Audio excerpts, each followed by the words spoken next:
जबसम्म परमप्रभुलाई पाउन सक्छौ उहाँलाई खोज, उहाँ नजिक हुनुहुँदा नै उहाँलाई भेट।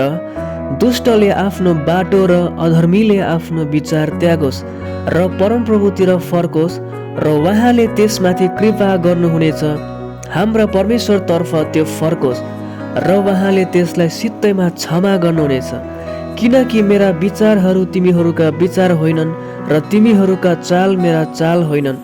परमप्रभु भन्नुहुन्छ, जसरी आकाश पृथ्वीभन्दा अग्लो छ त्यसरी नै मेरा चाल तिमीहरूका चालहरूभन्दा र मेरा विचार तिमीहरूका विचारभन्दा अग्ला छन्। जसरी वृष्टि र हिउँ आकाशबाट झर्छ र त्यतैतिर फर्केर जाँदैन, तर जमिनलाई भिजाएर बाली उमार्छ र छर्नेलाई बिउ र खानेलाई भोजन दिन्छ।